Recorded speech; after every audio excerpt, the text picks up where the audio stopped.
Welcome. This is a portion of a 2-hour conversation that took place in June of 2019 after the NRA national meetings. A conversation about NRA with Mac from Military Arms Channel, Jeff Knox from Firearms Coalition, Rob Pincus from I.C.E and 2AO, Shawn from We Like Shooting, and Jared from Guns and Gadgets.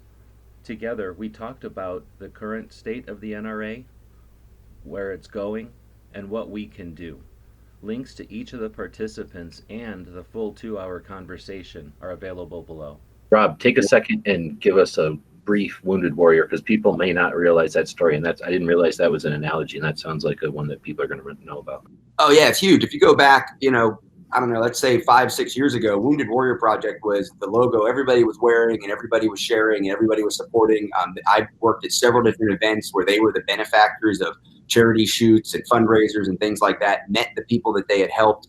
But the problem is they were spending, whatever it was, I'm going to make up a number for a second, 90 cents on the dollar to the lifestyle, to the travel, to the salaries at the executive level. They had a lot of sincere volunteers, very much like we're talking about with the NRA, the kind of bottom part of that pyramid were people that really, truly were putting their heart and soul into making things better for disabled vets and their families.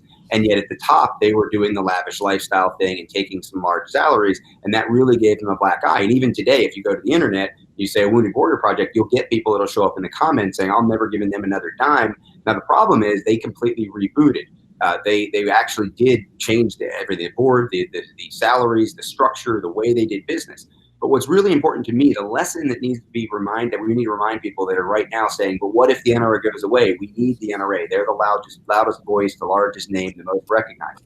Keep in mind, so was Wounded Warrior Project 5 years ago. When they got the black eye and they stopped being supported, especially by the Second Amendment community, we didn't stop supporting disabled vets. We didn't stop supporting wounded warriors and their families. We just gave those resources to some other entity. And there are, as Tim mentioned earlier, there are plenty of other entities inside the Second Amendment community. And quite frankly, I think we are a much harder enemy to deal with to the people that want to take away our gun rights if we're the many-headed Hydra instead of the 800-pound gorilla. The NRA is running the campaign this week about, blame the NRA, blame the NRA, blame the NRA. Trust me, it's a lot easier for the people on the other side to point at the caricature of the American gun owner that is Wayne LaPierre or Dana Loesch and say that's who we're fighting against, and forget and conveniently not mention all of the other organizations and all of the other people that are American gun owners, the other 95 million that the NRA can't claim as members. This is a portion of a 2-hour conversation that took place in June of 2019 after the NRA national meetings. A conversation about NRA with Mac from Military Arms Channel, Jeff Knox from Firearms Coalition, Rob Pincus from I.C.E and 2AO, Shawn from We Like Shooting, and Jared from Guns and Gadgets.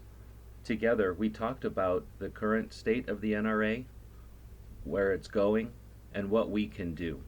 Links to each of the participants and the full 2-hour conversation are available below.